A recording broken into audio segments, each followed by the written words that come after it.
This webinar is informed by the principles of popular education, or Pop Ed for short. We believe that we all have a lot to learn from each other and that collective liberation requires collective learning. It's based on the premise of no one knows everything, but together we know a lot. And the definition here is it's a collective or group process of education where the teacher and students learn together, beginning with the concrete experience of the participants, leading to the reflection on that experience in order to affect positive change. So although Bridge and I are facilitating, we are all on the same level in terms of what we can learn from each other. All right, I'll hand it over to Bridge. All right, so we're going to take a moment now for a quick one-on-one breakout. In a minute, Andrew's going to pop you into a room with another participant, and we'd like for the two of you to discuss briefly what you think of when you hear the term mutual aid. After that, we'll have a short moment for folks to do a quick report back. So the one-on-one breakout question is, what is mutual aid, or like, what do you think of? So yeah, take it away, Andrew. So we're gonna do this like what we call popcorn style. So just folks can just shout it out or pop into the chat. Just in a few words, like what definitions you heard. So yeah, just feel free to speak up.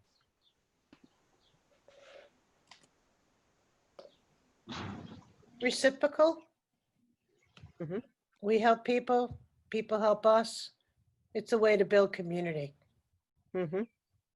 Definitely. Neighbor to neighbor. Mm-hmm.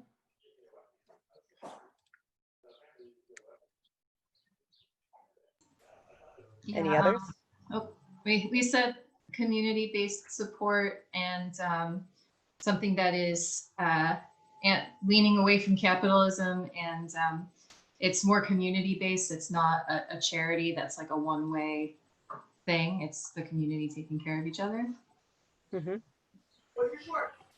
What I heard was that it helps the community, like pick up on where they may fall flat on, like food and stuff like that. Mm-hmm.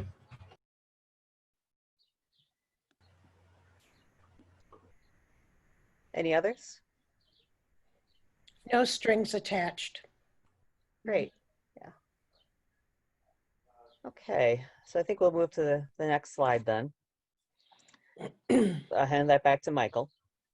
Yeah, so those are all really good. This is what we came up with, and unlike you all, we had weeks to think about this. So we came up with a few other things. So we start from the premise when we thought about mutual aid that capitalism is the crisis. So we're living in this kind of double crisis right now, where there's a pandemic and there's a lot of police brutality and racial justice organizing going on, but we see this underlying crisis under all of that is capitalism, and mutual aid tries to meet the needs of communities that a capitalist economy neglects. Like I believe Carrie brought up, solidarity, not charity. So we view each other as peers. We don't see ourselves as above folks that we look down on as like the deserving or whatever. We are on the same level with each other. Mutual aid points out flaws in the system and addresses needs not being met. From my point of view, like in an ideal world or in a very achievable solidarity economy, mutual aid is not needed quite as much because folks' needs are actually taken care of by communities, institutions, and governments. That being said, right now, mutual aid is often a crisis response. And it usually is pushing back against these greater forces of austerity and what's known as disaster capitalism, which was coined by Naomi Klein. Disaster capitalism is when governments and their corporate lobbyists take advantage of major disasters to adopt economic policies that the population wouldn't accept under normal circumstances. All right, back to Rich. Yeah. So we've discussed how we define mutual aid, but I know like some folks might still be a little confused. So it might help to touch on what isn't mutual aid on the definitions we're using. So the key takeaway is that mutual aid is an act of solidarity, not charity. In this example we're using, and we can just like click ahead, we have a person who has a need that they cannot fill by themselves. So click again. In this instance, we start with where that funding to meet this need comes from, where the foundation gets its funds. I often, initially, this is like the for-profit sector. Click again. So then the foundations are governed by boards that need to keep these funds coming in and have responsibility to make sure that these goals that they're funding are met. So they need to attach certain strings to the aid so that they give to the nonprofits. Nonprofits then have to follow those rules to obtain and maintain their funding. So they need to attach certain strings to the aid that they're giving to the client that they're helping. Click again. This may mean that the aid is like completely blocked for that client. So for example, a client who needs a place to sleep tonight, like there's some of these strings may be attached to this that might mean that nonprofit that has like a very worthy goal and like does some like badass work is just not able to help tonight, like with that bed, with giving that bed. With mutual aid, things are way simpler. So click again. We have we have one person who has needs and another person who has needs. And both people, just by virtue of being people, likewise, they all have needs that they can't address all on their own. So as peers, we help each other in any way we can. Your struggle is my struggle, and we both benefit from helping each other out. Just click again. I just want to highlight the fact that there's no copyright on the term mutual aid. So you might come across a definition outside of what we're using. In this example here, what's being described by the states is loosely still a form of mutual aid if we're thinking abstractly as states as peers, but it's more accurately just how federal government is supposed to be working and how states should be interacting with each other. All right, so next slide. So we're going to take a few minutes to touch on some examples of mutual aid. Click again. So mutual aid arises in communities when there are injustices built into the existing systems that need to be addressed. So for example, the Black Panthers very famously ran a school program because children in Black communities were not receiving food aid they needed. Food Not Bombs similarly arose because of a lack of food aid in communities worldwide. And they used it as a way to draw attention to how these resources are instead being used for systemic militarization. No More Deaths is a nonprofit that distributes water and survival supplies on the US southern border for folks crossing. The Street Transvestite Action Revolutionaries, or STAR, arose directly following the Stonewall Rebellion to offer housing and aid to transgender and queer folk to NYC. So mutual aid is often used as solidarity support during direct actions being taken to fight these systems, to fight against these inherent built-in like flaws within the system. So for example, aid right now that's being distributed at Niagara Square to support the ongoing demonstration to fight against like these systems. Another much more common is solidarity support in labor actions. So my mom used to drop off homemade pies for picketing workers, for example, like to help keep that picket going. My favorite example, other than my mom, is the work of the organization Lesbian and Gays Support the Miners, which was a group of LGBTQ activists from London who came together in the mid-'80s to support the strike of the National Union of Mine Workers in the northern part of the UK after Thatcher blocked that union from being able to receive aid. Mutual aid also arises as a disaster response. So for example, weather disasters like mutual aid programs that started in the wake of Hurricanes Katrina, Sandy, and Maria. Economic disasters, in the Great Depression, farmers would participate in penny auction actions. They would refuse to bid on family farms or foreclosed on, so families could buy them back for a penny. And obviously, like what brings us all together today is that all these mutual aid programs that have sprung up worldwide in response to COVID-19. So then we have the next slide. So I'm going to talk a little bit about local mutual aid responses. So what we really want to emphasize is that everyone here, no matter who you are, you engage in mutual aid of some sort, whether you think of it as such or not. It's a radical concept, but only because the framing of our economy is just so backwards. So locally, a number of mutual aid groups popped up in response to COVID-19, including groups linked through the Buffalo Mutual Aid Network and programs started by membership-based nonprofit organizations like Push Buffalo and the Fruitvale Community Land Trust, both of which are running mutual aid hubs in areas of Buffalo. We have a number of organizations that were doing mutual aid, of various sorts prior to COVID-19, including Black Love Resisting the Arrests, or BLUR, Showing Up for Racial Justice, or SURGE, and Justice for Migrant Families, all of which were supporting folks who are incarcerated. Feed More West New York and Feed Buffalo, Friends of Night People, and other organizations and nonprofits which offer barrier-free access to food. Perhaps the best example that most, if not everyone, can relate to is how faith communities and block clubs often engage in mutual aid work. You share meals, you share labor, whatever you can with your peers directly at the hyper-local level. So then, next slide. I just want to take one moment to call attention to the work of Black Love Resists and the Rust in particular. They have been engaged in jail support mutual aid work to get folks out of jail and decrease the spread of COVID-19 and support those folks when they come out. What I want to highlight here is that in this example, they're working to address what is a built-in flaw. I'm calling it a flaw, but it's a built-in systemic purposeful thing within the existing systems. When folks are released, they're sent out without any cash or means to call a friend to pick them up, sometimes in the middle of the night.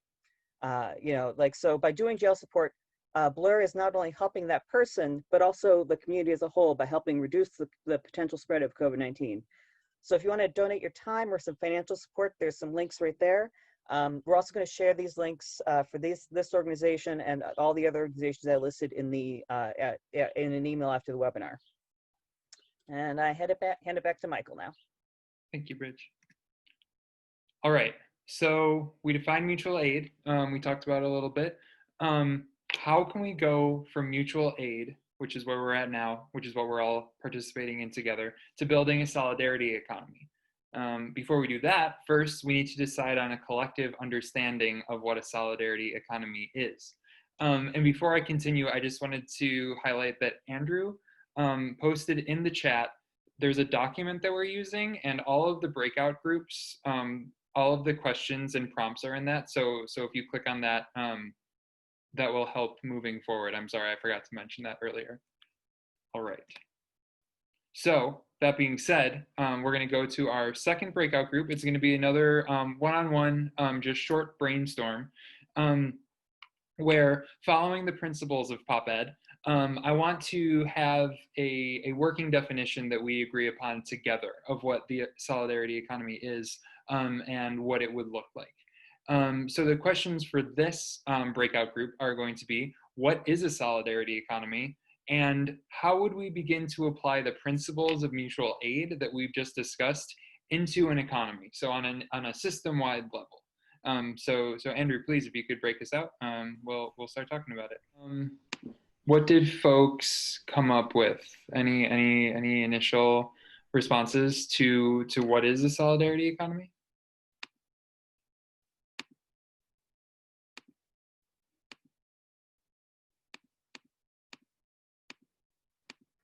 I mean, I'll go. Please do.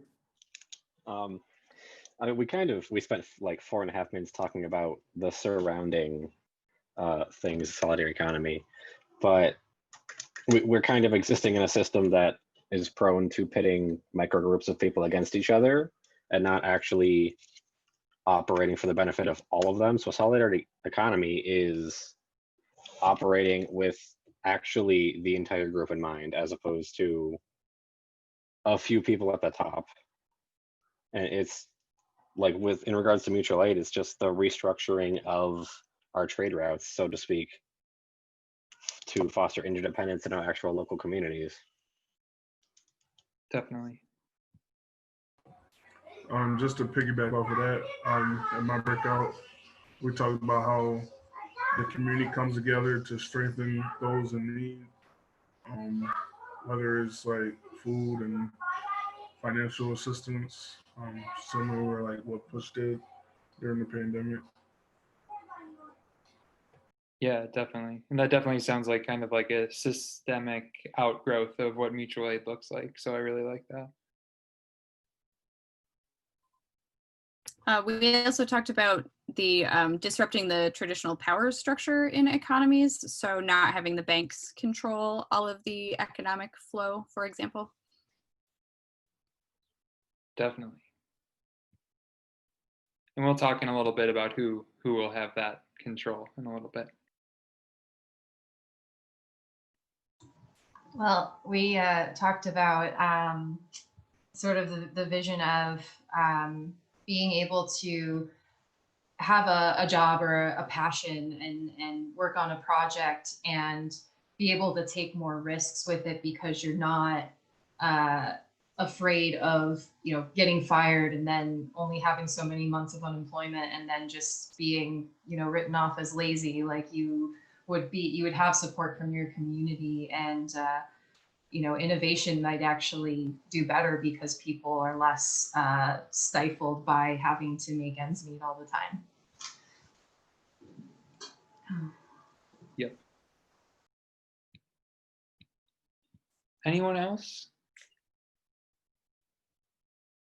Yeah, we talked a little bit about worker co-ops.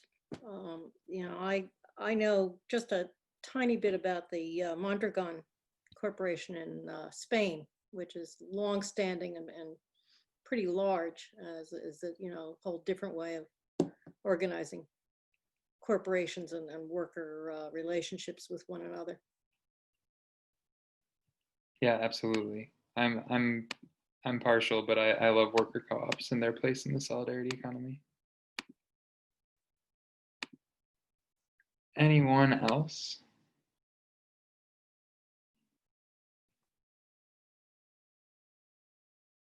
I'm looking at the chat and I see Allison said, understanding what it looks like on a larger system level was a challenge, but we had a discussion of the cooperative model, like that of co-op housing or your local co-op type market.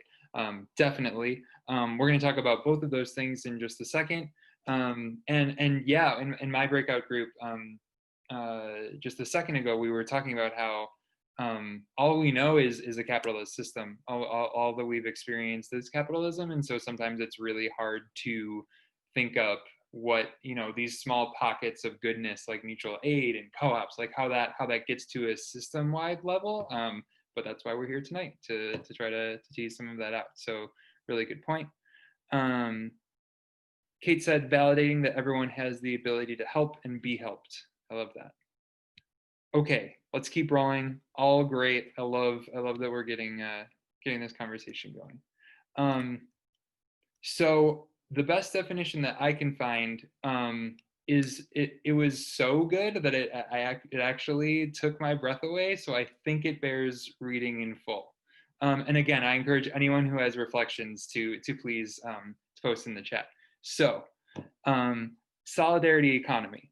It's an alternative framework for economic development and systemic transformation grounded in the principles of social solidarity, cooperation, equity, pluralism, sustainability, and participatory democracy.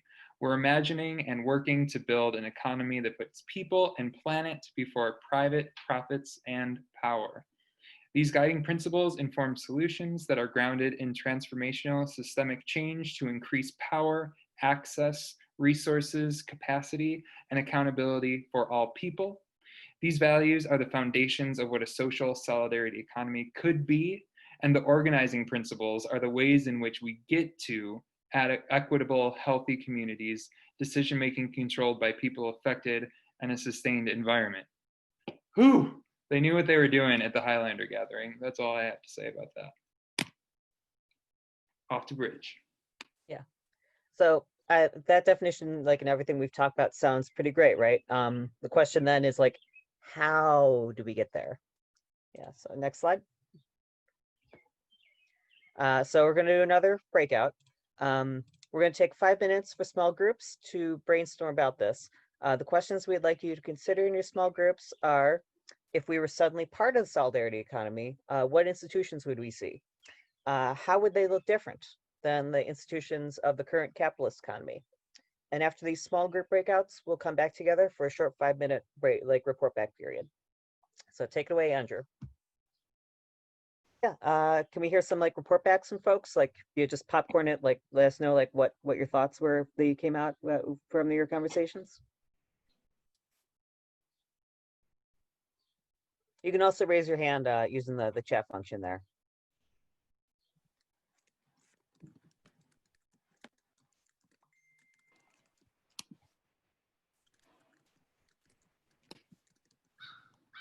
Well, we did talk about whether the systems of production are so effective that we could actually produce all of what we need without people having to work the kind of hours that they do, and thus leave enough time for people to kind of live decent lives and do more for themselves and more for other people.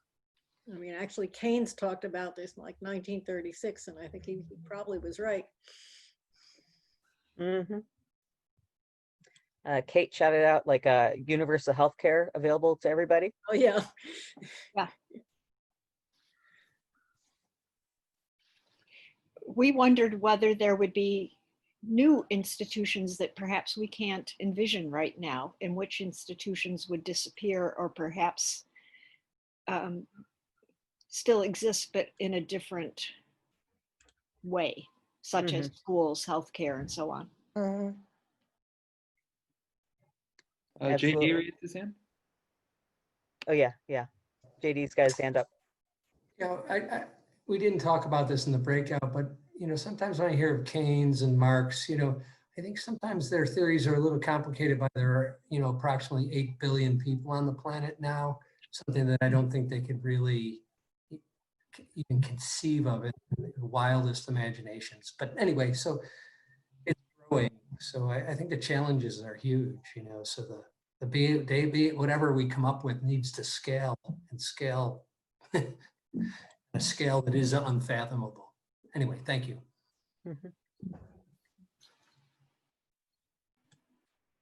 One thing I got was that we need to get rid of like the capitalist economy and the monetary value for groceries and other stuff like that. I mean, we were kind of not direct, like not institution-wise, but on principle. I mean, the wicked problems that we have now are things like food insecurity and housing insecurity and people sticking to a terrible job that doesn't meet the ends because it has health insurance. So it would be institutions prioritizing the actual care across the board of people, like more health insurance, more food banks, jobs that actually could pay a living wage. I mean, like things cost insane amounts because of things like advertising. That wouldn't be happening. And to piggyback off of that, our group also discussed prioritizing care on that sort of I don't know if business is the right word, but you know, in that way. Yeah, Stephen shouted out like a utility, internet as a utility that's just available to everybody, even in like the deepest like part of the countryside.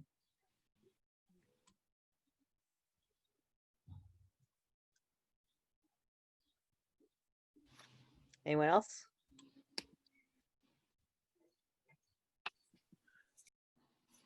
Okay, I think we can pop to the next slide then. So those were all like awesome examples. Thank you. We're just going to take a moment to touch on a framing of the solidarity economy that might help you think of even more ideas. This is you can click again. Like this is the wheel model, which was developed by Ethan Miller.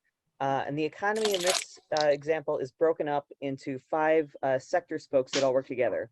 So there's surplus allocation, creation, production, exchange or transfer, and consumption or use.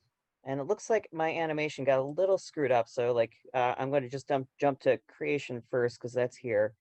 So let me find that note. This includes both ecological and cultural creations. And this is where the basic raw materials of our economy comes from. So for example, community land trusts or land banks. While government has a function in like every single one of these sectors we're going to talk about, as an urban planner, I personally feel that this is where a lot of governance should be focused. It's managing the commons. So there's a basic concept in planning called the tragedy of the commons, which is basically just that if everybody acts in your own self-interest, then shared resources get depleted or abused, and it's distributed inequitably.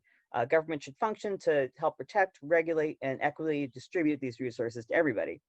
So for example, the EPA, or there's a big push right now to nationalize and better regulate the use of climate change causing resources like oil and gas. which like those structures right now are basically collapsing. Like that entire sector. There's also just like public ownership, of utilities, like making sure everybody's basic human needs are met. So let's. I'm not sure what happened by animation here, but let's just click and see what pops up next. So we have production, where stuff is made in ways that foster cooperation and solidarity.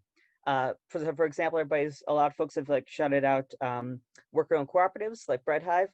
There's also other worker ownership models like employee stock ownership plans. There's also just simple things like community gardens. Like where we're producing like what we need. So click again. Exchange and transfer. This is where goods and services move from production to consumption equitably. Again, government has a role here. We can use practices like participatory budgeting, so we can all have a say in how our government is distributing these resources through our budgets. But even something as simple as gifting a peer an item would fit in here. Mutual aid, fits in this sector. So let's click again. Let's see what pops up. Okay, go back to consumption or consumption use. Let me find my notes. This is where people and communities organize as consumers. So for example, consumer cooperatives, like the African Heritage Food Cooperative or the Lexington Food Cooperative. CSAs, community supported agriculture. Housing cooperatives, and other like shared models for housing. Ride shares, like they don't have to be like based around profit. They can just be like making sure that like folks are getting where they need to go as peer-to-peers. So yeah, let's click again. Oh, nope. Okay, I guess so. Like the one that was lost in that, I think it was like hidden underneath that first one there, is the surplus allocation sector. And yeah, like my layers got screwed up. Was what happened there. So this is where financial surplus is collected and distributed equitably. So credit unions and community development financial institutions, like taking the surplus money that's generated from this whole wheel, making sure that it gets distributed equitably. When we send out this like a slide deck at the end of this, I'll make sure that like these these layers get like corrected.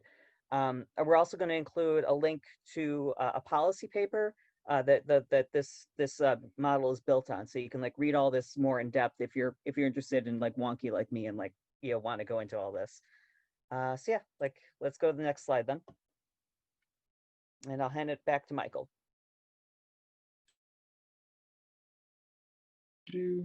Cool, thank you, Bridge. So that was a lot of information. Again, please ask questions, talk to each other. We're all learning all of this together. So yes, with that in mind, we're going to go to our fourth and final breakout group. So defining mutual aid, defining solidarity economies, thinking of all the cool shit we could do and have if we had all of these awesome institutions. It's not going to get us there in and of itself. Like ideas themselves don't just, we need to put these things into motion and organize around them so that we can get them, which I think is totally possible. We just need to be collaborative and creative about it. And we need a roadmap to get there together. So these are some questions that we need to collectively consider, I think, to start moving in the direction of a solidarity economy. We use the Just Transition framework. To throw another chart at you and even more information at you.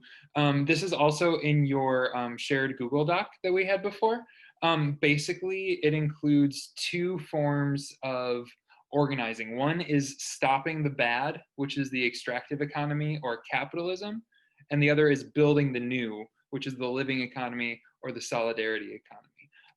So take labor for an example. Stopping the bad would look like starting a union so that you can protect your rights as workers. You're pushing back against the exploitative nature of the workplace. Building the new would be getting a bunch of workers together and starting a worker co-op, where you're building this new type of institution in which there isn't labor exploitation in the first place because you all own everything democratically and collectively. So again, if you would like to use this as a resource to think about the answers to these questions, please do. And if you don't, that's cool too. So I'm going to pop back to the breakout room slide. And we're going to, so this I see is kind of like the meatiest part of this, the most substantive. It's always more difficult to work for the things we want than to define the things we want. So we're going to take a little more time to talk about these things, and hopefully we'll get some cool ideas out of it. So Andrew, could you please break us out into some breakout groups? All right, so we are just a touch ahead of schedule. The programming for this goes till 7:30. So I would love, you know, as much as people feel comfortable to share out, and please feel free to take up space and share some of the things that they've come up with. I'll open the floor. I just want to say that 10 minutes is kind of quick. Okay. But like going off the movement generation framework, yeah, we need to burn the bad and build the new, because like the second question was the new normal. It doesn't work. The system was flawed to begin with. That's why we are in a situation where, like I mentioned to my breakout group, that people had to use T-shirts to wipe their backside because there wasn't enough produced for everybody, and people were hoarding and stuff like that. So I hope my group will agree with me, but we need to burn down the system that let us get to where we needed to stockpile tissue and not share it with our comrades and our neighbors. Excuse the kids.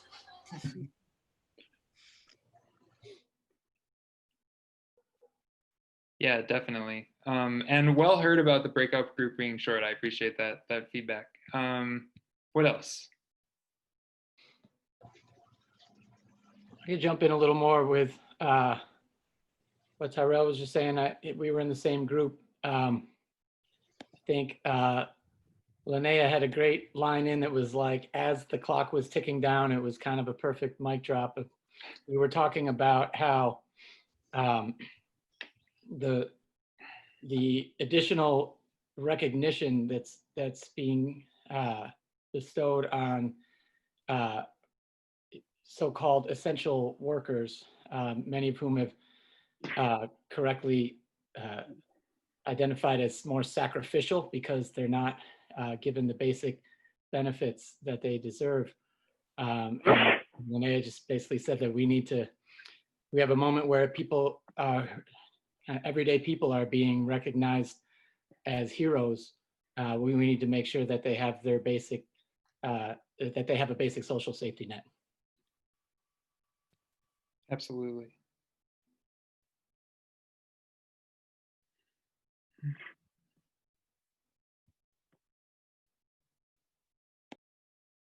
Who else? Well, we talked about the ideas about both the possibility of either a guaranteed minimum income and maybe as opposed to guaranteed jobs. Not necessarily opposed to each other, but both of those as options to consider. Definitely. Yeah, I like that we're thinking about policy. I like that we're thinking about, you know, systemically, because I do think that political advocacy is going to be part of this work for sure. Did anyone talk about different, like more like micro level stuff, like different institutions, kind of like we talked about before, like community gardens or credit unions, anything like that? Kate has her hand raised. I have my hand raised. Oh, Lord. Not necessarily those specific things, Michael, but I think one of the points that we were tossing around is how to best build on the momentum that is going on now. We have people who are looking at their worldview and seeing how it's shaken, and it's very different than what they anticipated. And, what kinds of things can we do as a community to make sure that this doesn't all just dissipate as people go back to whatever normal ends up being. So looking at taking, steps to share this information with more people through different venues and making sure that we can do the best we can in terms of engaging people along the way. Yep. Did you? And then a lot of other stuff too, but no guillotines. Interesting. Interesting. Can you speak to any specifics of how to keep the momentum going that y'all were talking about? Anyone want to jump in here? I think we just need to kind of, it's been said a lot lately, but just keep our foot on the gas. We can't let COVID kind of come and go. Not that I think it's going anywhere anytime soon, No. but we can't let it come and go without like having, there's been so many systemic injustices just laid bare for us that like we can't ignore it, right? So if this has to be the straw that broke the camel's back, then we have to continue to, not let this go. Mm-hmm. I think that's basically what our group was saying too. I don't think we had any specific, great plans on how to do that, but just, how to keep building momentum. Definitely. And that's why we're framing this as, COVID itself, if we had a solidarity economy, we would have been able to take care of each other much better during all of this. So the crisis again is the economic system. Katie, do you want to speak to what you put in the chat at all? That sounds really interesting. Sure. So I just talked a little bit in my group about how like as professionals, like in our field or whatever, like we need to kind of reach out to different professionals just to see like the best way to work with our clients and the best way to serve our communities. For sure.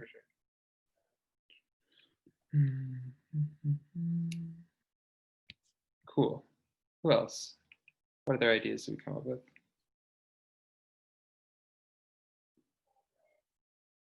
JD? Yeah, I'd like to just follow on with what Katie said. Thank you. Not only as professionals, but as in community groups. I mean, I'm active in the community, and for example, I'm on the steering committee for Our Outer Harbor. And it's white, middle class, males and females, and we need to work on diversity and inclusion. And I think the quickest way to do is to work with other organizations. So for example, Michigan Avenue, the foot of Michigan Avenue is at the northern end of the Outer Harbor. And, Michigan Avenue is very well organized by women of color. So we need to forge relationships in the interim to capture the momentum of the last 3 or 4 months and just to make, transitional changes. So anyway, that's all I have. Thank you. For sure. Seamus, I like that quote. If you're not at the table, you're on the menu. For sure. All right, anyone else?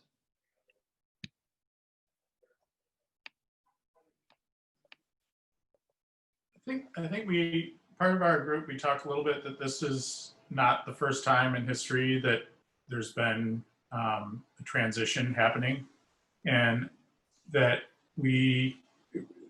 whether we start from where we are with, the Constitution, like a lot of refugees come here. We're still the example that people want, the best case scenario, I suppose, but whether it's the East or the West, both systems seem to be crumbling a little bit.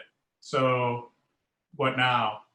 Is this something new, or can we look to history to see what's happened and what models like this just transition is that just a gentler way of saying revolution?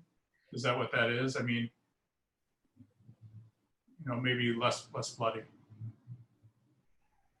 Yeah, I mean, I'm not the spokesperson for the just transition model, but I do think that we are talking about fundamentally changing the way our economy works. We are talking about a distinct economy from capitalism. So I would say that in a way it is certainly revolutionary in that way. It is not a reform of capitalism. It is doing away with capitalism and replacing it with something else. I think that revolution and what that looks differently to different people. And I think Kate said earlier, no guillotines. I think that part of the just transition is looking at a lot of ways to revolutionize the economy that might not look like, you know, the French Revolution or something like that. All right, I see Michaeline has hand raised.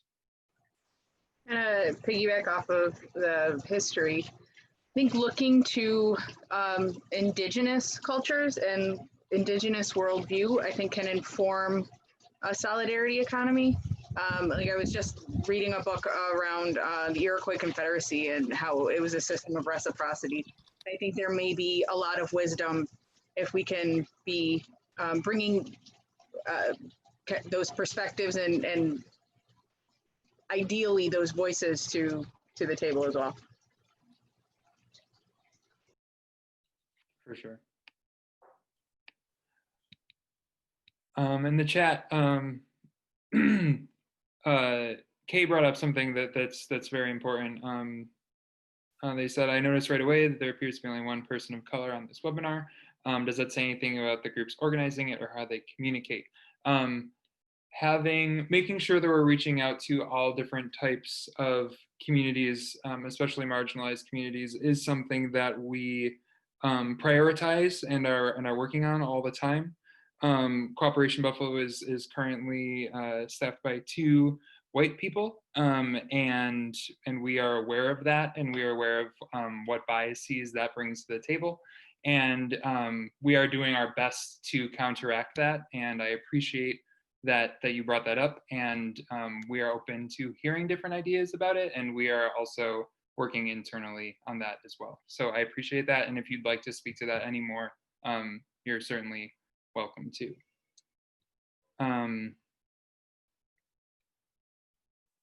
Anyone else?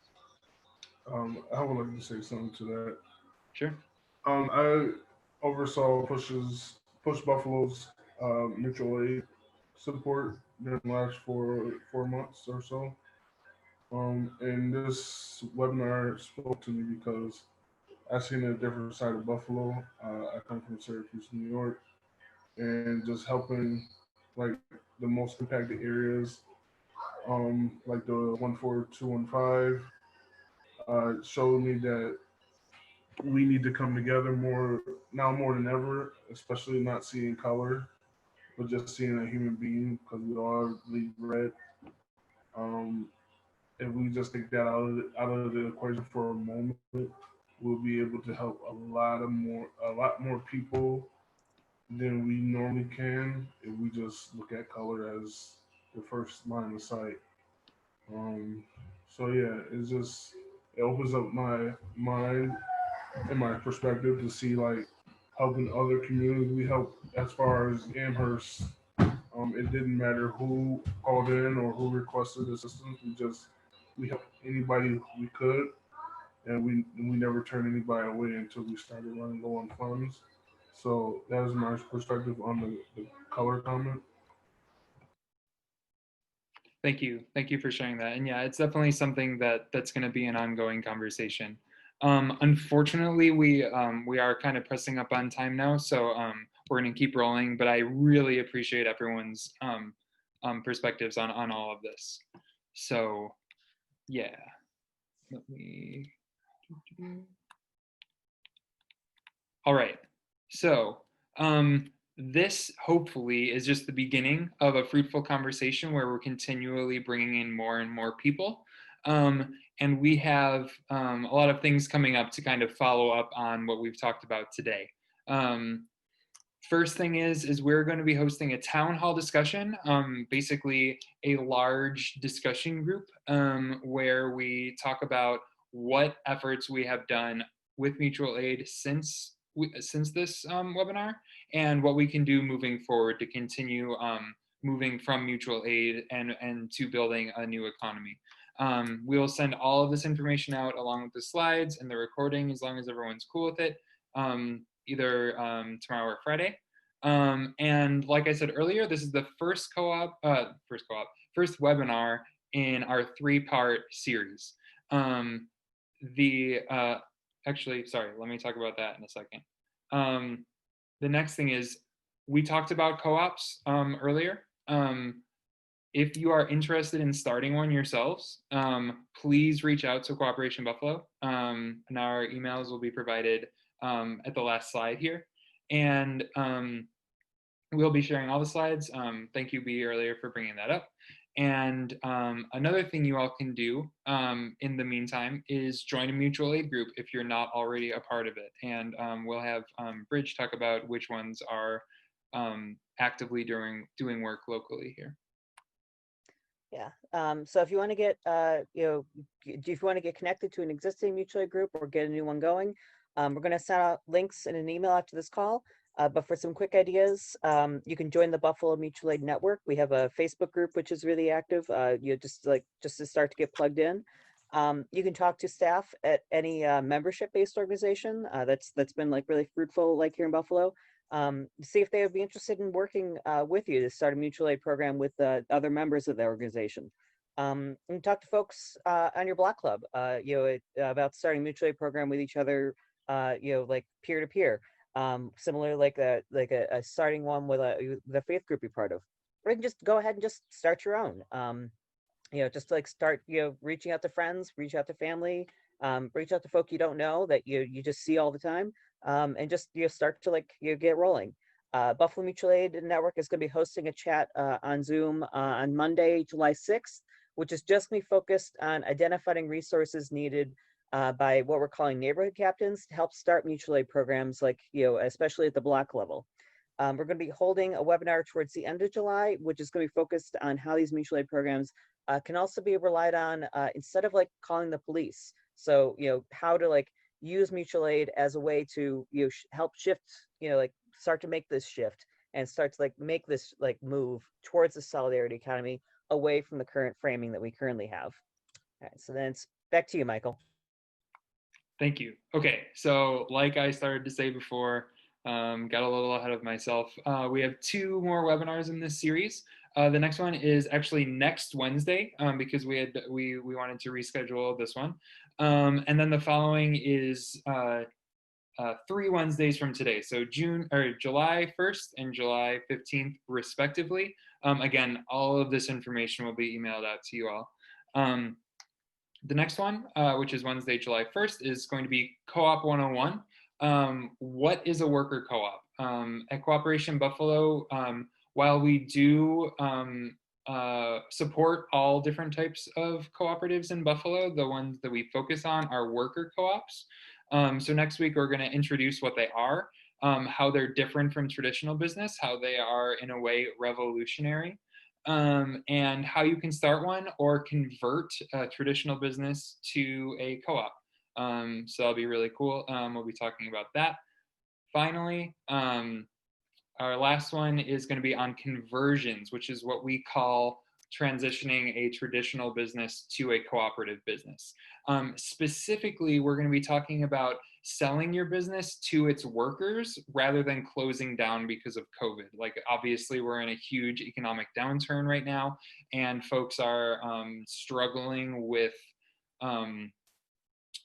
business owners are struggling with staying open.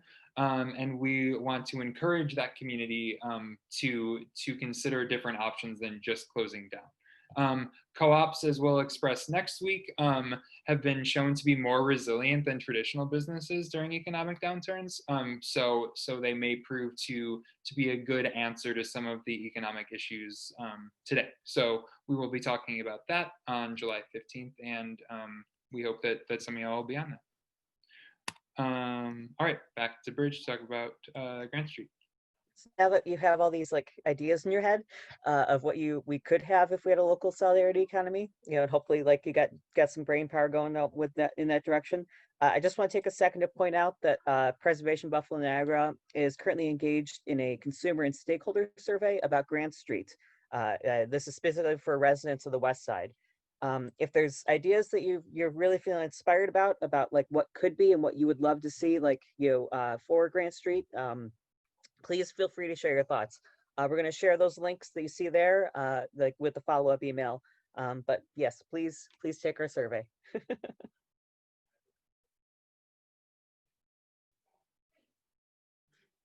This one's you, Cool. Michael.